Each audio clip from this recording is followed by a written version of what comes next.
Hello, ഇന്നത്തെ കഥയിലേക്ക് എല്ലാവർക്കും സ്വാഗതം. അങ്ങനെ ഗോവിന്ദിൽ നിന്നും ധ്യാനെക്കുറിച്ച് അറിഞ്ഞ അറിവുകളൊക്കെ അജാസ് ഗീതുവിന് പറഞ്ഞു കൊടുക്കുകയാണ്. അപ്പോൾ ഗീതു പറയുന്നുണ്ട്, എങ്ങനെയായാലും ഇന്ന് രാത്രി 12 മണിയോടെ ധ്യാൻ എന്ന ദുരൂഹതയുടെ ചുരുളുകൾ ഞാൻ അഴിച്ചിരിക്കും. അപ്പോൾ അജാസ് ചോദിക്കുന്നുണ്ട്, അതെന്താ 12 മണിക്കൊരു പ്രത്യേകത? അതെ, കണ്ണേട്ടൻ ഉറങ്ങണമെങ്കിലേ 11 മണിയെങ്കിലും ആവും. പിന്നെ ഡീപ്പ് സ്ലീപ്പിലാവാൻ ഒരു 11:30. പിന്നെ മൊബൈൽ പൊക്കി കാര്യങ്ങളൊക്കെ അറിയുമ്പോഴേക്കും ഒരു 12 മണി. ഗീതുവിൻ്റെ സംസാരം കേൾക്കുമ്പോൾ അജാസിന് ചിരി വരുന്നുണ്ടായിരുന്നു. അളിയൻ്റെ ഉറക്കത്തിൻ്റെ ആഴളക്കാൻ പെങ്ങളെന്താ നാഗവല്യ? അപ്പോൾ ഗീതു പറയുന്നുണ്ട്, പഴന്തമിഴ് പാട്ടിലേക്ക് പോവാതെ കണ്ണേട്ടനെ 11 മണിക്ക് മുൻപ് ഉറക്കാൻ എന്താ മാർഗം എന്ന് ആലോചിക്കുക. 2 പെഗ് കഴിച്ചാൽ ഗോവിന്ദ് സാറ് നേരത്തെ ഉറങ്ങിക്കോളും. അപ്പോൾ ഗീതു പറയാണ്, എൻ്റെ ഭർത്താവിനെ ഞാൻ തന്നെ കുടിയനാക്കി മാറ്റണമല്ലേ? മദ്യപിച്ച് ബെഡ്റൂമിൽ കയറിപ്പോവരുതെന്നാണ് ഞാൻ പറഞ്ഞിരിക്കുന്നത്. അതൊക്കെ കേൾക്കുന്ന സമയത്ത് അജാസ് പൊട്ടിച്ചിരിക്കുകയാണ്. മാസത്തിൽ ഒരു തവണയൊക്കെ ആനുകൂല്യമാവാം, അജാസ് പറയുന്നുണ്ട്. അപ്പോൾ ഗീതു ആലോചിച്ചിട്ട് പറയാണ്, എങ്കിൽ അജാസിക്ക് തന്നെ 2 പെഗ് കൊടുത്തിട്ട് സെറ്റാക്കിക്കോ. പിന്നെ കൂടിയ സാധനം കൊടുക്കാവൂ. അപ്പം അജാസ് ചിരിച്ചുകൊണ്ട് പറയാണ്, ഹോ, ഭർത്താവിൻ്റെ ആരോഗ്യത്തിലും മദ്യപാനത്തിലുമൊക്കെ ശ്രദ്ധിക്കുന്ന ഇത്രയും നല്ലൊരു ഭാര്യ, ഹോ, അതേതൊരു മനുഷ്യൻ്റെ സ്വപ്നമാണ് കേട്ടോ. അജാസ് കളിയാക്കുന്നതാണെന്ന് കേട്ട് മനസ്സിലായ സമയത്ത് ഗീതു ഇങ്ങനെ അതിനുശേഷം അജാസ് പറഞ്ഞു നിർത്തിയതിന് ശേഷം പറയുന്നുണ്ട്, എന്നാലേ ആ പുരുഷനോടെ ഞാൻ ചെമ്പകശ്ശേരിയിലേക്ക് പോയ കാര്യം മിണ്ടിപ്പോകരുത്. എവിടെ പോയതാണെന്ന് പോലും സാർ എന്നോട് ചോദിക്കത്തില്ല. ചോദിച്ചില്ല എന്ന് കരുതി കയറി പറയാൻ നിൽക്കണ്ട, കേട്ടല്ലോ? അപ്പം ഗീതു സ്വതസിദ്ധമായ ശൈലി പറയുന്നുണ്ട്, എന്നാ വണ്ടി വിട്ടോ. ഗീതുവിൻ്റെ അജാസിൻ്റെ ആ ഒരു കോംബോ നല്ല രസമാണ് കേട്ടോ. എനിക്ക് ഭയങ്കര ഇഷ്ടമുള്ളൊരു കോംബോ ആണ്. ഞാൻ എല്ലാ എപ്പിസോഡിലും പറയാറുള്ളത്. എനിക്ക് അവരുടെ ആ ഒരു ഇൻറ്റിമസി ആയിട്ടുള്ള സീനൊക്കെ ഭയങ്കര ഇഷ്ടമാണ്. അങ്ങനെ ഗോവിന്ദ് രഞ്ജുവിനെ കാണാൻ വേണ്ടിയിട്ട് ഐസിയുവിനകത്തേക്ക് കയറുകയാണ്. ഗോവിന്ദ് പുഞ്ചിരിച്ചുകൊണ്ട് വരുമ്പോൾ തന്നെ രഞ്ജു പറയുന്നുണ്ട്, എനിക്കിപ്പോൾ കുഴപ്പമൊന്നുമില്ലല്ലോ, പിന്നെ എന്തിനീ ICU? അപ്പോൾ രഞ്ജുവിൻ്റെ നെറ്റിയിലേക്ക് കൈവച്ചുകൊണ്ട് സന്തോഷത്തോടു കൂടി ഗോവിന്ദ് പറയുന്നുണ്ട്, നാളെ റൂമിലേക്ക് മാറ്റാമെന്നാണ് ഡോക്ടർ പറഞ്ഞിരിക്കുന്നത്. ഗോവിന്ദ് കൈ പിൻവലിച്ച സമയത്ത് രഞ്ജു അക്കായി ചേർത്ത് പിടിക്കുകയാണ്. എന്നിട്ട് ഗോവിന്ദിനോട് പറയുന്നുണ്ട്, ഏട്ടൻ്റെ കൈക്ക് നല്ല തണുപ്പ് തോന്നുന്നുണ്ട്, കുറച്ച് സമയം കൂടി എൻ്റെ നെറ്റിയിൽ വെക്കാമോ? ഗോവിന്ദ് കൈകൾ രഞ്ജുവിൻ്റെ നെറ്റിയിലേക്ക് വെക്കുന്ന സമയത്ത് കണ്ണുകൾ അടച്ചു പിടിച്ചുകൊണ്ട് രഞ്ജു ചോദിക്കുന്നുണ്ട്, രാധികാമ്മയും വരുണേട്ടനും എന്നെ മുറിയിലിട്ട് അടച്ചത് ഞാൻ ആ വിജയലക്ഷ്മിയുടെ മകളാണെന്ന് അറിഞ്ഞതുകൊണ്ടാണോ? അപ്പോൾ ഗോവിന്ദ് ഒന്നുകൂടെ ചേർന്ന് നിന്നിട്ട് രഞ്ജുവിനോട് പറയുന്നുണ്ട്, അവരാരും നിന്നെക്കുറിച്ച് ഒന്നും അറിഞ്ഞിട്ടില്ല. നീ എൻ്റെ ഫ്രണ്ടാണെന്ന് പറഞ്ഞെങ്കിലും നമ്മുടെ ബന്ധത്തെ അമ്മയടക്കം എല്ലാവരും തെറ്റിദ്ധരിച്ചിരിക്കുക. എനിക്ക് അവരോടുള്ള സ്നേഹം പങ്കുവെച്ചു പോകുമെന്ന് ഏറ്റവും കൂടുതൽ ഭയപ്പെടുന്നത് രാധികാമ്മയാണ്. അതുകൊണ്ടാണ് നിന്നോട് ഈ രീതിയിൽ പെരുമാറിയത്. അമ്മയ്ക്ക് ഗീതുവിനോടുള്ള ശത്രുതയും എന്നോടുള്ള ഈ സ്നേഹം കൂടുതലാണ്. ഒക്കെ കേട്ടതിന് ശേഷം രഞ്ജു പറയുന്നുണ്ട്, ഏട്ടൻ എനിക്ക് വേണ്ടി ഒരുപാട് കഷ്ടപ്പെടുന്നുണ്ടെന്ന് എനിക്കറിയാം. ഞാൻ ഇനിയും ഏട്ടനൊരു ബാധ്യതയാവാതിരിക്കാൻ ധ്യാനെ വിളിച്ചു വരുത്തി എന്നെ അവൻ്റെ കൂടെ പറഞ്ഞു വിടണം. അപ്പോഴേക്കും ഗീതുവും ICUവിനകത്തേക്ക് വരുന്നുണ്ടായിരുന്നു. ആ റിസ്ക് കൂടി ഗോവിന്ദേട്ടൻ ഏറ്റെടുത്തേ പറ്റൂ. രഞ്ജു അത് പറഞ്ഞു നിർത്തിയതിന് ശേഷം അവളുടെ മുഖം വലിഞ്ഞു മുറുകി ദേഷ്യത്തോടെ കാണുന്ന സമയത്ത് ഗോവിന്ദ് തിരിഞ്ഞു നോക്കുകയാണ്. ആരെ കണ്ടിട്ടാണ് രഞ്ജു ഇത്രയും ദേഷ്യപ്പെട്ടതെന്ന് അറിയാൻ വേണ്ടി. നോക്കുന്ന സമയത്ത് ഗീതുവാണ്. ഗീതു പുഞ്ചിരിച്ചുകൊണ്ട് നിൽക്കുന്നുണ്ട്. അപ്പോൾ രഞ്ജു ദേഷ്യത്തോടെ ചോദിക്കുകയാണ്, നീ എന്തിനാ എന്നെ കാണാൻ വേണ്ടി ഇങ്ങോട്ടേക്ക് വന്നത്? ഞാൻ ജീവനോടെ ഉണ്ടോയെന്ന് അറിയാനോ? ഗോവിന്ദേട്ടാ, ഇവളോട് പോവാൻ പറ. അപ്പോൾ സ്നേഹത്തോടെ തന്നെ ഗീതു ചോദിക്കുന്നുണ്ട്, എന്തിനാ രഞ്ജു എന്നോട് ഇങ്ങനെ ദേഷ്യം കാണിക്കുന്നേ? അപ്പോൾ രഞ്ജു കാരണം പറഞ്ഞു കൊടുക്കുകയാണ്, എന്നെ ഇഷ്ടമല്ലാത്തവരുമായിട്ട് അടുപ്പം കൂടുന്നവരൊക്കെ എൻ്റെ ശത്രുക്കളാണ്. അപ്പോൾ ഗീതു ഒന്നുകൂടെ രഞ്ജുവിന് അരികിലേക്ക് വന്നിട്ട് പറയാണ്, നിൻ്റെ ഏറ്റവും വലിയ ശത്രു വിജയലക്ഷ്മിയുമായിട്ട് ഞാൻ അടുപ്പം സൂക്ഷിക്കുന്നതല്ലേ നിൻ്റെ ഏറ്റവും വലിയ പ്രശ്നം? ഞാൻ അവരുമായിട്ടുള്ള എല്ലാ ബന്ധവും അവസാനിപ്പിച്ചിട്ടാണ് വന്നിരിക്കുന്നത്. ഗീതു അത് പറയുന്ന സമയത്ത് ഗോവിന്ദ് ചെറുതായിട്ടൊന്ന് ഷോക്കാവുകയാണ്. അതിനുശേഷം അറിയാതെ തലതിരിച്ച് ഗീതുവിനെ നോക്കുന്നുണ്ട്. രഞ്ജു അതുപോലെ തന്നെ അത്ഭുതത്തോടു കൂടി തന്നെയാണ് ഗീതുവിനെ നോക്കുന്നത്. അപ്പം ഗീതു പറയുന്നുണ്ട്, ഇനിയും നീ എന്നെ ശത്രുവായിട്ട് കാണരുത്. അപ്പോൾ രഞ്ജു പറയാണ്, നീ വെറുതെ പറയുന്നതാ, ഞാനിത് വിശ്വസിക്കില്ല. നിനക്ക് ആ സ്ത്രീയുമായിട്ട് ഇപ്പോഴും ബന്ധമുണ്ട്. അപ്പോൾ ഗീതു വീണ്ടും പറയാണ്, നിനക്ക് മനസ്സുണ്ടെങ്കിൽ വിശ്വസിച്ചാൽ മതി. എനിക്കിപ്പം നിൻ്റെ അമ്മയുമായിട്ട് യാതൊരു ബന്ധവും ഇല്ല. അതിനുള്ള കാരണം കൂടി നീ കേട്ടോ. നീ അവരുടെ മകളാണെന്നുള്ള സത്യം എന്നോട് മറച്ചു വെച്ചു. അത് രഞ്ജുവിനും ഗോവിന്ദിനും പുതിയൊരു അറിവായിരുന്നു. അപ്പോൾ ഗീതു കുറച്ചൊരു വെറുപ്പോടു കൂടിയാണ് പറയുന്നത്, ഞാൻ പലതവണ സത്യം പറഞ്ഞപ്പോഴും അവരെല്ലാത്തിൽ നിന്നും ഒഴിഞ്ഞു മാറി. അങ്ങനെ സ്നേഹിക്കുന്നവരോട് കള്ളത്തരം കാണിക്കുന്ന അവരെ എനിക്ക് ഉൾക്കൊള്ളാൻ കഴിയില്ല. അവരാ ഇപ്പം എൻ്റെ ശത്രു. ഗീതു വെറുപ്പോടെയാണ് പറയുന്നത്. അപ്പോൾ രഞ്ജു അത് ഒരു അത്ഭുതത്തോടു കൂടി തന്നെയാണ് കേട്ട് നിൽക്കുന്നത്. പെട്ടെന്ന് തന്നെ ഗോവിന്ദ് ഇടയിൽ കയറി പറയുന്നുണ്ട്, ഗീതു പറഞ്ഞത് സത്യ, ഇവൾ കള്ളം പറയില്ല. വിജയലക്ഷ്മിയുമായിട്ട് ഇവളിപ്പോൾ ഒരു ബന്ധവും സൂക്ഷിക്കുന്നില്ല. ഗോവിന്ദും ഗീതും പരസ്പരം കണ്ണുകൾ കൊണ്ട് അങ്ങോട്ടും ഇങ്ങോട്ടും നോക്കുകയാണ്. ഗോവിന്ദ് പറഞ്ഞപ്പോൾ രഞ്ജു അത് വിശ്വസിച്ചു എന്നുള്ളത് ഗീതുവിന് മനസ്സിലാവുകയാണ്. എന്നിട്ടും രഞ്ജു ചോദിക്കുന്നുണ്ട്, കഴിഞ്ഞ ദിവസം വരെ നിനക്ക് എന്നോടുള്ള ആറ്റിറ്റ്യൂഡ് വേറെയായിരുന്നു, ഇത്ര പെട്ടെന്ന് എന്താ മാറ്റം ഉണ്ടായത്? അപ്പം ഗോവിന്ദിനെ നോക്കുകയാണ്. ഗോവിന്ദും തിരിഞ്ഞ് ഗീതുവിനെ തന്നെ നോക്കുന്നുണ്ട്. കാരണം ഈ കഥകളൊക്കെ അറിഞ്ഞതിന് ശേഷമാണ് ഗീതുവിന് മാറ്റം വന്നതെന്നുള്ളത് ഗോവിന്ദിനറിയാം. പക്ഷെ അതൊന്നും പുറത്ത് പ്രകടിപ്പിക്കാതെ ഗീതു രഞ്ജുവിന് അരികിലേക്ക് വന്നിട്ട് പറയുന്നുണ്ട്, ഒരിക്കലും നിന്നെ ദ്രോഹിക്കണമെന്ന് ഞാൻ ആഗ്രഹിച്ചിട്ടില്ല. റൂമിൽ മരണാവസ്ഥയിൽ എന്ന പോലെ നിൻ്റെ ആ കിടപ്പ് കണ്ടപ്പോൾ ഞാൻ ആകെ തകർന്നുപോയി. ആ കാഴ്ച ഒരു നടുക്കമായി ഇപ്പോഴും എൻ്റെ ഉള്ളിലുണ്ട്. അത് കേൾക്കുന്ന സമയത്ത് സിമ്പതിയോടെ തന്നെ രഞ്ജു ഗീതുവിനെ നോക്കുകയാണ്. ഗോവിന്ദിനും അതുപോലെ തന്നെ ഗീതുവിനോട് ഒരു ഇഷ്ടം തോന്നുകയാണ്. അപ്പം ഗീതു പറയുന്നുണ്ട്, ആ കുടുംബത്തിലുള്ളവർ നിന്നോട് ചെയ്ത തെറ്റിന് ഞാൻ നിന്നോട് മാപ്പ് ചോദിക്കുന്നു. എന്നിട്ട് രഞ്ജുവിൻ്റെ കൈകൾ എടുത്തിട്ട് ഗീതു അവളുടെ കൈക്കുള്ളിലാക്കി വെക്കുകയാണ്. എന്നിട്ട് പുഞ്ചിരിച്ചുകൊണ്ട് പറയുന്നുണ്ട്, കണ്ണേട്ടൻ്റെ ബെസ്റ്റ് ഫ്രണ്ട് ഇനി മുതൽ എൻ്റെയും ബെസ്റ്റ് ഫ്രണ്ട് ആയിരിക്കും. അത് കേൾക്കുന്ന സമയത്ത് ഗോവിന്ദിന് ഒത്തിരി സന്തോഷമാവുകയാണ്. രഞ്ജുവും പുഞ്ചിരിക്കുന്നുണ്ടായിരുന്നു. അപ്പോൾ ഗീതു പറയാണ്, നിനക്ക് വിരോധമില്ലെങ്കിൽ ഇനിയും ഞാൻ നിന്നെ കാണാൻ വരും. രഞ്ജു മറുപടിയൊന്നും പറയുന്നില്ലെങ്കിലും അവളുടെ മുഖത്ത് നിന്ന് തന്നെ മനസ്സിലാവാം ഗീതുവിനോടുള്ള ദേഷ്യമൊക്കെ പോയിട്ടുണ്ടെന്നുള്ളത്. അതിനുശേഷം ഗീതു ഒന്നും പറയാതെ അവിടുന്ന് ഇറങ്ങിപ്പോവുകയാണ്. ഗീതു അവിടുന്ന് പോയതിന് ശേഷം രഞ്ജു ചോദിക്കുന്നുണ്ട്, ഗോവിന്ദേട്ടാ, അവൾ എൻ്റെ നാത്തൂനാണെന്ന് എന്തെങ്കിലും പറയാൻ പറ്റുമോ? പറയാം, ഇപ്പോഴല്ല. വിജയലക്ഷ്മി സുബ്രഹ്മണ്യം നമുക്കൊരു ഓർമ്മയായി മാറിയതിന് ശേഷം. ഗോവിന്ദ് വെറുപ്പോടു കൂടിയാണ് പറയുന്നത്. പുറത്തിറങ്ങിയതിന് ശേഷം ഗീതു വിചാരിക്കുന്നുണ്ട്, വിജയലക്ഷ്മി അമ്മയെ വെറുക്കാൻ എനിക്കാവില്ല. പക്ഷേ ഇപ്പോഴത്തെ ദുരൂഹത എന്താണെന്ന് അറിയണമെങ്കിൽ അവരുമായി ഇപ്പോഴും എനിക്ക് ബന്ധമുണ്ടെന്ന് വേറെ ആരും അറിയാൻ പാടില്ല. അപ്പോഴേക്കും ICUന്ന് പുറത്തിറങ്ങിയിട്ട് ഗോവിന്ദ് വന്നിട്ടുണ്ടായിരുന്നു. എന്നിട്ട് ഗോവിന്ദ് പറയുന്നുണ്ട്, നീ രഞ്ജുവുമായിട്ടുള്ള പിണക്കം തീരട്ടെ എന്ന് കരുതിയിട്ട സത്യമല്ലാതെ ഒരു കാര്യത്തിന് ഞാൻ സപ്പോർട്ട് ചെയ്തത്. അപ്പോൾ ഗീതു ചോദിക്കും, അതെന്താണെന്ന് മനസ്സിലായില്ല. നീ കള്ളം പറയില്ല എന്ന് ഞാൻ രഞ്ജുവിനോട് പറഞ്ഞില്ലേ, അത്. അപ്പോൾ ഗീതുവിന് ചെറുതായിട്ട് അരിശം വരികയാണ്. അല്ലെങ്കിലും ഞാൻ നുണ പറയാറൊന്നുമില്ല. വിജയലക്ഷ്മി അമ്മയുമായിട്ട് എനിക്ക് യാതൊരു ബന്ധവും ഇല്ല, ഗീതു തറപ്പിച്ച് പറയാണ്. അപ്പോൾ ഗോവിന്ദ് തമാശയാക്കി ചിരിച്ചുകൊണ്ട് പറയും, നീ അവരെ കണ്ടിട്ട് ഇങ്ങോട്ടേക്ക് വന്നേന്ന് എനിക്കറിയാം.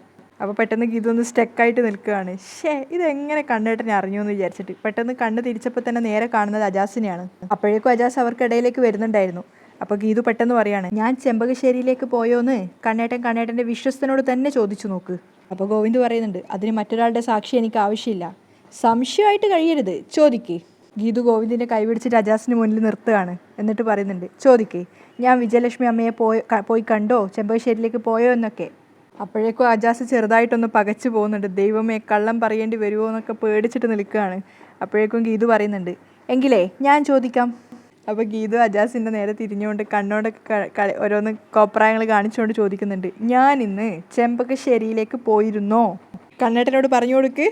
അപ്പോഴേക്കും അജാസ് ആകെ മൊത്തം സ്റ്റക്കായ അവസ്ഥയിലാണ്. അജാസ് തലതാഴ്ത്തിയിട്ട് ഗീതുവിനോട് ചോദിക്കും, ഞാൻ എന്താ പറയേണ്ടത്? അപ്പോൾ ഗീതുവിന് ദേഷ്യം വരികയാണ്. ഒരു കള്ളത്തരം കാണിച്ചാൽ പോലും മനസ്സിലാക്കാൻ പറ്റാത്തൊരാളെന്നൊക്കെ വിചാരിച്ചിട്ട് ഗീതു പല്ല് കടിച്ച് പിടിച്ച് ചോദിക്കുകയാണ്, ഞാൻ അവിടെ പോയോ ഇല്ലയോ എന്ന് പറ. അപ്പോൾ തൊട്ട് പിന്നിൽ ഇതൊക്കെ കണ്ടുകൊണ്ട് ഗോവിന്ദ് അവിടെ നിൽക്കുന്നുണ്ട്. അപ്പോൾ അജാസ് പറയാണ്, അല്ല, ഗോവിന്ദ് സാറിന് ഗീതാഞ്ജലി വിശ്വാസമാണ്, പിന്നെ അത് വീണ്ടും പരിശോധിക്കേണ്ട കാര്യമുണ്ടോ? പെട്ടെന്ന് ഗീതുവാണ് ഷോക്കാവുന്നത്. ഗീതു ചോദിക്കും, എങ്ങനെ? അപ്പോൾ ഗോവിന്ദ് പൊട്ടിച്ചിരിക്കുകയാണ് പിന്നിൽ നിന്നും. അല്ല, ഗോവിന്ദ് സാറിന് ഗീതാഞ്ജലിയെ വിശ്വാസമുള്ളതുപോലെ തന്നെ ഗീതാഞ്ജലിക്ക് ഗോവിന്ദ് സാറിന് വിശ്വാസമുള്ളത്. അത് നിങ്ങൾക്ക് രണ്ടുപേർക്കും അറിയാവുന്ന സ്ഥിതിക്ക് വീണ്ടും റീചെക്ക് ചെയ്യേണ്ട കാര്യമില്ലല്ലോ. ഒറ്റ ശ്വാസത്തിൽ അത്രയും പറഞ്ഞു നിർത്തിയിട്ട് അജാസ് ശ്വാസം വിടുകയാണ്. എനിക്കതുപോലെ പറയാൻ പറ്റിയിട്ടില്ല കേട്ടോ, അതുകൊണ്ടാണ് ഞാൻ കട്ടാക്കി പറഞ്ഞത്. അജാസിൻ്റെ ആ ഒരു സംസാരം കേട്ട സമയത്ത് രണ്ടുപേരും ഒരുപോലെ കണ്ണ് തള്ളിയിട്ടാണ് അജാസ് നോക്കി നിൽക്കുന്നത്. ഗോവിന്ദും ഞെട്ടിപ്പോയി, ഗീതുവും ഞെട്ടിപ്പോയി.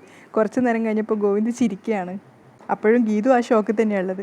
അപ്പോൾ അജാസ് ഗീതുവിനെ തന്നെ നോക്കി നിൽക്കുകയാണ് പേടിയോടുകൂടെ. എന്നിട്ട് പെട്ടെന്ന് അറിയൂ, ഫോൺ ഉണ്ടെന്ന് പറഞ്ഞിട്ട് അവിടുന്ന് എസ്കേപ്പ് ആവുകയാണ്. ഹലോ എന്നും പറഞ്ഞുകൊണ്ട് ഫോൺ എടുത്തിട്ട് അവിടുന്ന് മാറുകയാണ്. അപ്പോൾ ഗീതു ഇങ്ങനെ നോക്കി നിൽക്കുന്നുണ്ട്, എന്തൊക്കെയാണ് പറഞ്ഞതെന്നുള്ള അർത്ഥത്തിൽ. അപ്പം ഫോണും കൊണ്ട് കുറച്ച് ദൂരത്തേക്ക് മാറിയതിന് ശേഷം അജാസ് സ്വയം വിചാരിക്കുകയാണ്, രക്ഷപ്പെട്ടു. എന്താണ് പറഞ്ഞതെന്ന് എനിക്ക് തന്നെ മനസ്സിലാവാത്ത സ്ഥിതിക്ക് അവർക്കും മനസ്സിലായിട്ടുണ്ടാവില്ല. എന്തായാലും ഗോവിന്ദ് സാറിനോട് നുണ പറയാതെ രക്ഷപ്പെട്ടല്ലോ. അജാസ് അവിടുന്ന് എസ്കേപ്പ് ആവുകയാണ്. അപ്പോൾ പെട്ടെന്ന് തന്നെ ഗീതു തിരിഞ്ഞിട്ട് ഗോവിന്ദിനോട് പറയുന്നുണ്ട്, എനിക്ക് ഈ കാര്യത്തിൽ കള്ളം പറയേണ്ട ആവശ്യമില്ലെന്ന് ഇപ്പം മനസ്സിലായല്ലോ. അപ്പം മനസ്സിലായതുപോലെ അഭിനയിക്കാന്നുള്ള രീതിയിൽ ഗോവിന്ദ് പറയും, എനിക്ക് അവരുമായിട്ട് ബന്ധമുണ്ടെങ്കിൽ ഞാൻ ആ ബന്ധമുണ്ടെന്ന് തന്നെ പറയും. ഗീതു വലിയ ആളെപ്പോലെ സംസാരിക്കുകയാണ്. അപ്പോൾ ഗോവിന്ദ് തിരിച്ചു ചോദിക്കുകയാണ്, ഞാൻ വഴക്ക് പറഞ്ഞാലൊന്ന് പേടിച്ചിട്ടാണ് അങ്ങനെ പറഞ്ഞതെങ്കിലോ? അയ്യേ, എനിക്ക് കണ്ണേട്ടനെ അങ്ങനെ ഒരു പേടിയുമില്ല. ഗോവിന്ദേട്ടൻ മാതൃസ്നേഹത്തിൻ്റെ പ്രതീകമായി പൂജാമുറിയിൽ ഇരുത്തിയിട്ടുണ്ടല്ലോ ഒരു ദേവിയെ, രാധികാമ്മ. അപ്പോഴേക്കും ഗോവിന്ദിന് ദേഷ്യം വന്ന് മുഖമൊക്കെ വലിഞ്ഞ് മുറുകയാണ്. അപ്പോഴും ഗീതു ധൈര്യത്തോടെ പറയുന്നുണ്ട്, അവരാണ് ഇവിടുത്തെ ഏറ്റവും വലിയ പെരുങ്കള്ളി എന്ന് പറയാനേ എനിക്കൊരു പേടിയുമില്ല. പിന്നെയല്ലേ ഇത്. അപ്പോഴേക്കും ഗോവിന്ദ് പറയുന്നുണ്ട്, ഗീതു, നിനക്ക് ഞാൻ പലതവണ മുന്നറിയിപ്പ് തന്നിട്ടുണ്ട് രാധികാമ്മയെക്കുറിച്ച് അനാവശ്യമായിട്ട് പറയരുതെന്ന്. അപ്പോൾ ഗീതും ദേഷ്യത്തോടെ പറയാണ്, രഞ്ജുവിനെ ഈ അവസ്ഥയിൽ എത്തിച്ചത് അവരാ. അമ്മയുടെ സ്ഥാനത്തുള്ള ഒരാളെ തല്ലുന്നത് പാപ. അപ്പോഴേക്കും നഴ്സ് ICUയിൽ നിന്ന് ഇറങ്ങി വരുന്ന കണ്ടപ്പോൾ ഗീതു ശബ്ദം താഴ്ത്തുകയാണ്. അവർ പോയതിനു ശേഷം വീണ്ടും ഗോവിന്ദനോട് പറയുന്നുണ്ട്, പക്ഷേ ഒരു പെൺകുട്ടിയോട് ഇത്രയും ക്രൂരമായി പെരുമാറിയതിന് അവരുടെ കൂടെയുണ്ടായിരുന്ന വരുണേടനെങ്കിലും ഒരടി കൊടുക്കായിരുന്നു. എങ്കിലിത് അവർ ആവർത്തിക്കില്ലായിരുന്നു. ഗീതു ദേഷ്യത്തോടെ പറയാണ്. പക്ഷെ അപ്പോഴൊന്നും ഗോവിന്ദിന് തിരിച്ചൊന്നും പ്രതികരിക്കാൻ പറ്റില്ല. കാരണം ഗീതു പറയുന്നത് സത്യം എന്നുള്ളത് ഗോവിന്ദിനും അറിയാവുന്ന കാര്യമാണ്. അപ്പോൾ ഗീതു സങ്കടത്തോടെ പറയുന്നുണ്ട്, ഓ എൻ്റെ മൂക്കി പഞ്ഞി വെച്ചിട്ടാണെങ്കിലും കണ്ണേട്ടൻ അമ്മയുടെ സഹോദരൻ്റെ ദുഷ്ടത്തരങ്ങളൊന്നും മനസ്സിലാക്കിയാൽ മതിയായിരുന്നു. അന്നേ നിങ്ങൾ നന്നാവുള്ളൂ. അപ്പോൾ ഗോവിന്ദും പകച്ചു പോവുകയാണ്. സങ്കടത്തോടെയും എന്തൊക്കെയോ ഒരു മാനസികാവസ്ഥയിൽ നിൽക്കുകയാണ്. അപ്പോൾ ഗീതു ഇങ്ങനെ ഒന്ന് ഒളികാണിട്ട് നോക്കുന്നുണ്ട്. ആ ഷോക്ക് ട്രീറ്റ്മെൻറ്റ് ചെറുതായിട്ടൊന്ന് ഏറ്റിട്ടുണ്ട്. ഇപ്പം തൽക്കാലം ഈ ഡോസ് മതി. അതും പറഞ്ഞ് ഗീതു അവിടുന്ന് പോവുകയാണ്. ഗോവിന്ദാണെങ്കിൽ ആകെ മൊത്തം അസ്വസ്ഥനായിട്ടാണ് നിൽക്കുന്നത്. വിജയലക്ഷ്മി ചെമ്പകശ്ശേരിയിൽ വെച്ച് ഫോണിൽ എന്തൊക്കെയോ നോക്കിക്കൊണ്ടിരിക്കുമ്പോഴാണ് ഗോവിന്ദ് അങ്ങോട്ടേക്ക് വരുന്നത്. വാതിൽ തുറന്ന് ഗോവിന്ദിനെ കണ്ടപ്പോൾ തന്നെ അവരുടെ ഉള്ളിൽ ആ മാതൃവാത്സല്യം വരികയാണ്. മോനെ ഗോവിന്ദ്, അകത്തേക്ക് കയറി വാ എന്നൊക്കെ പറഞ്ഞ് അതിയായ സന്തോഷത്തോടു കൂടി ഗോവിന്ദിൻ്റെ കൈകൾ അവർ പിടിക്കാൻ ശ്രമിക്കുമ്പോഴേക്കും ഗോവിന്ദ് കൈ തട്ടി മാറ്റുകയാണ്. ഞാൻ നിങ്ങളുടെ സൽക്കാരം സ്വീകരിക്കാൻ വന്നതല്ല. നിങ്ങൾ തന്ന ഫോൺ നമ്പറിൽ ഞാൻ ധ്യാനെ വിളിച്ചിരുന്നു. അയാൾ ഇങ്ങോട്ട് വരാൻ തയ്യാറല്ല.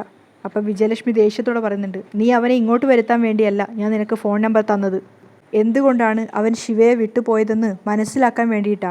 അതിന് മറുപടിയൊന്നും പറയാതെ നിൽക്കുകയാണ് ഗോവിന്ദ്. അപ്പോൾ വിജയലക്ഷ്മി പറയുന്നുണ്ട്, എല്ലാത്തിനും എന്നെ കുറ്റപ്പെടുത്തുകയാണല്ലോ എൻ്റെ 2 മക്കളുടെ രീതി. ആ രീതിക്കൊരു മാറ്റവും ഇല്ല. ഗോവിന്ദ് പറയാണ്, ധ്യാനോട് സംസാരിച്ചപ്പോൾ രഞ്ജുവിൻ്റെ ജീവിതം തകർക്കാൻ ശ്രമിച്ചത് നിങ്ങളാണെന്ന് എനിക്ക് ബോധ്യമായി. അത് കേട്ട് വിജയലക്ഷ്മി ഞെട്ടിപ്പോവുകയാണ്. അപ്പോൾ ഗോവിന്ദ് പറയുന്നുണ്ട്, രഞ്ജുവിൻ്റെ അസുഖത്തെക്കുറിച്ച് എന്തൊക്കെയോ പറഞ്ഞ് നിങ്ങൾ ധ്യാനെ പേടിപ്പിച്ചു. അതുകൊണ്ടാ ഇപ്പോഴും അവൻ ഇങ്ങോട്ടേക്ക് വരാത്തത്. അപ്പോൾ വിജയലക്ഷ്മി ചോദിക്കുകയാണ്, പിന്നെ ഞാനെന്താ ശിവയുടെ രോഗം അവനിൽ നിന്നും മറച്ചു വെക്കണമായിരുന്നോ? അപ്പോൾ ഗോവിന്ദ് പറഞ്ഞു കൊടുക്കുകയാണ്, അവൾക്കൊരു പ്രശ്നമുണ്ടെന്ന് അവനോട് മയത്തിൽ പറയണമായിരുന്നു. എങ്കിലവൻ രഞ്ജുവിനെ വിട്ട് വിദേശത്തേക്ക് പോവില്ലായിരുന്നു. ഗോവിന്ദ് പറയുന്നത് ശ്രദ്ധിച്ച് കേട്ടതിന് ശേഷം വിജയലക്ഷ്മി കളിയാക്കിക്കൊണ്ട് പറയാണ്, യാഥാർത്ഥ്യം മറച്ചു വെച്ച് അവളെ ധ്യാനെ കൊണ്ട് കല്യാണം കഴിപ്പിക്കണമെന്നാണ് നീ പറഞ്ഞതിനർത്ഥമെങ്കിൽ സോറി, നിന്റെ വളർത്തമ്മയെപ്പോലെ ഒരു കപടനാട്യക്കാരിയല്ല ഈ പെറ്റമ്മ. അത് ഗോവിന്ദിനെ ഒന്നുകൂടെ മുറിവേൽപ്പിക്കുകയാണ്. അപ്പം വിജയലക്ഷ്മി പറയുന്നുണ്ട്, ഒരിക്കലും അവൾക്കൊരു കുടുംബജീവിതം ഉണ്ടാവാൻ പാടില്ല എന്ന് ഡോക്ടറും നിന്നോട് പറഞ്ഞില്ലേ? അത് കേൾക്കുന്ന സമയത്ത് ഗോവിന്ദ് ഷോക്കാവുകയാണ്. കാരണം ഡോക്ടർ അങ്ങനെ പറഞ്ഞിട്ടുണ്ടായിരുന്നു. എൻ്റെ മകൾക്ക് വേണ്ടി ഒരു ചെറുപ്പക്കാരൻ്റെ ജീവിതം കളയാൻ ഞാൻ തയ്യാറല്ലായിരുന്നു. അതുകൊണ്ടാണ് ധ്യാനോട് ഞാനെല്ലാം തുറന്നു പറഞ്ഞത്. അപ്പോൾ ഗോവിന്ദ് തിരിച്ചു പറയാണ്, നിങ്ങൾ ഉദ്ദേശിക്കുന്ന ജീവിതം ഇല്ലാതെ തന്നെ ഒരാണിനും പെണ്ണിനും ഒന്നിച്ച് ജീവിക്കാൻ പറ്റും. അപ്പം പരിഹാസത്തോടു കൂടി വിജയലക്ഷ്മി പറയാണ്, അങ്ങനെ ജീവിക്കാൻ അവരുടെ പേര് ഗോവിന്ദ് എന്നും ഗീതുവും എന്നല്ല. അവരുടെ സ്നേഹം ആരെയും കാട്ടാനുള്ള ഷോയുമല്ല. അതിന് ഗോവിന്ദിന് പ്രത്യേകിച്ച് മറുപടി ഒന്നുമില്ലായിരുന്നു. ഈ നാട്ടിലെല്ലാവരും കുടുംബം നടത്തുന്നത് കുട്ടികളും പേരക്കുട്ടികളുമായിട്ട് വംശം നിലനിർത്താനും കൂടിയാ.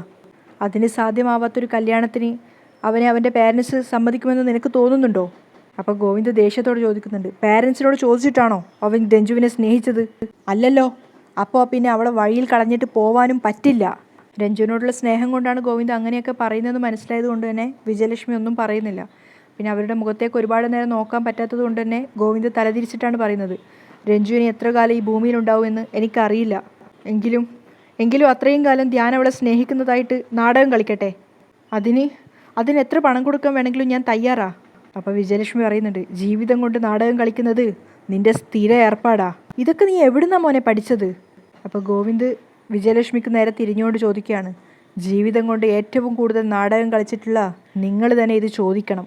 ഗോവിന്ദിൻ്റെ മറുപടി കേട്ട സമയത്ത് വിജയലക്ഷ്മി പതറിപ്പോവുകയാണ്. ആ സ്വഭാവം എനിക്ക് ഏത് ചോരയിൽ നിന്നാണ് കിട്ടിയതെന്ന് ഇനി പറയേണ്ട ആവശ്യമുണ്ടോ? ഗോവിന്ദ് വെല്ലുവിളിക്കും പോലെ ചോദിക്കുകയാണ്.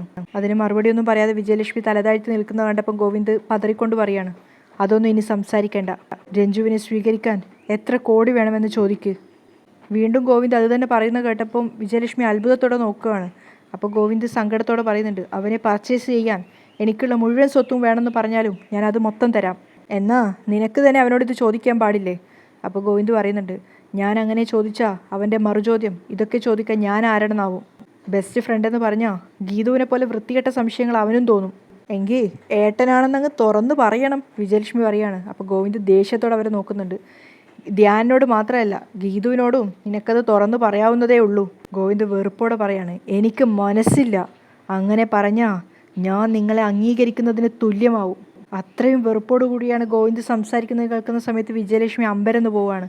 അപ്പോൾ ഗോവിന്ദ് പറയുന്നുണ്ട്, ഒരു കാലത്തും ഒരു കാലത്തും എൻ്റെ മനസ്സിൽ ഒരു സ്ഥാനത്തും ഞാൻ നിങ്ങളെ കുടിയിരുത്തില്ല. ഹൃദയം നുറുങ്ങിക്കൊണ്ടാണ് വിജയലക്ഷ്മി ആ വാക്കുകൾ അത്രയും കേട്ട് നിൽക്കുന്നത്. പക്ഷെ അവനോട് തിരിച്ചൊരു മറുപടിയും പറയാൻ പറ്റാത്ത സാഹചര്യം ആയതുകൊണ്ട് അവരൊന്നും മിണ്ടാതെ കേട്ട് നിൽക്കുകയാണ്. അപ്പോൾ ഗോവിന്ദ് തലതിരിച്ചുകൊണ്ട് അവരോട് പറയുന്നുണ്ട്, രഞ്ജുവിനെ ഭാര്യയായി സ്വീകരിക്കാനും മരണം വരെ അവളുടെ കൂടെ ജീവിക്കാനും അവൻ എത്ര കോടി രൂപ വേണമെന്ന് നിങ്ങൾ തന്നെ അവനോട് ചോദിക്കുക.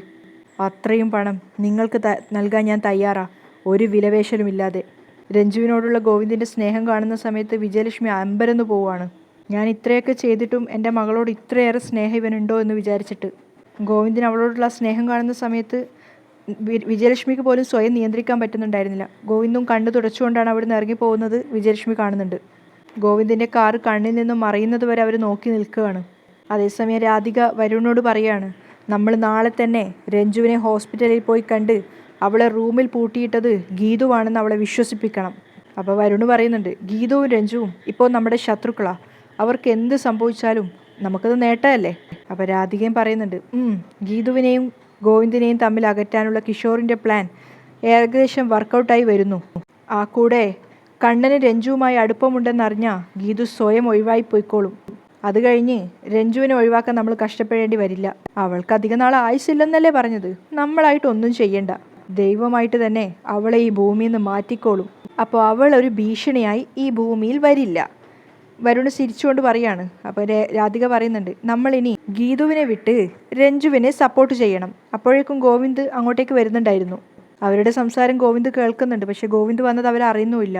അപ്പോൾ വരുണ് പറയാണ്, എങ്കിൽ നാളെ തന്നെ ഹോസ്പിറ്റലിൽ പോയി നമുക്ക് രഞ്ജുവിനെ കാണണം, പൂട്ടിയിട്ടത് ഗീതുവാണെന്ന് സ്ഥാപിക്കണം. വരുണ് പറഞ്ഞു കൊടുക്കണം. അപ്പോൾ ഗോവിന്ദ് ശരിക്കും ഷോക്കായി പോകുന്നുണ്ട്.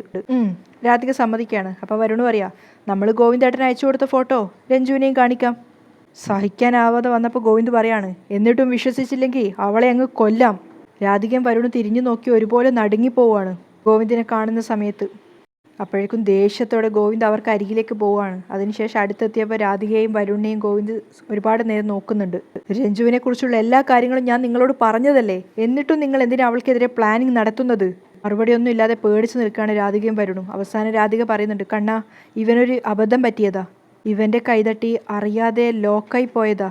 അപ്പോൾ ഗോവിന്ദ് പറയുന്നുണ്ട്, അമ്മ ഇവനെ രക്ഷിക്കാൻ നോക്കണ്ട, നീ ഇത് വിശ്വസിക്ക്. രാധിക പറയുമ്പോൾ ഗോവിന്ദ് ചോദിക്കുന്നുണ്ട്, പിന്നെ എന്തിനാ ആ പഴി ഗീതുവിൽ വെച്ച് കെട്ടി നിങ്ങൾ രക്ഷപ്പെടാൻ ശ്രമിക്കുന്നത്? അതൊക്കെ ഗോവിന്ദ് കേട്ടു എന്ന് പറഞ്ഞപ്പോൾ രാധിക പതറിപ്പോവാണ്. വരുണും ഞെട്ടിപ്പോകുന്നുണ്ട്. എത്രത്തോളം കാര്യങ്ങൾ ഗോവിന്ദ് കേട്ടു എന്നുള്ളത് അവർക്ക് അറിയില്ലായിരുന്നു. അപ്പോൾ ഗോവിന്ദ് പറയുന്നുണ്ട്, ഗീതു നിങ്ങളെപ്പറ്റി പറയുന്ന എല്ലാ കാര്യങ്ങളിലും കഴമ്പുണ്ടെന്ന് എനിക്കിപ്പോൾ ബോധ്യമായി. അതുകൂടെ കേട്ടപ്പോൾ രാധികം വരുണും ഒന്നുകൂടെ ഷോക്കാവുകയാണ്. അപ്പോൾ ഗോവിന്ദ് പറയുന്നുണ്ട്, നിങ്ങൾ ഈ ചെയ്യുന്നതിൻ്റെ എല്ലാ കാരണവും എനിക്കറിയാം. ഗോവിന്ദ് പറയാൻ പോകുന്ന ആ കാര്യം ആലോചിച്ചിട്ട് ഷോക്കായിട്ട് രാധികയും വരുണും നിൽക്കുന്നിടത്താണ് ഇന്നത്തെ എപ്പിസോഡ് വൈൻഡപ്പ് ചെയ്യുന്നത്.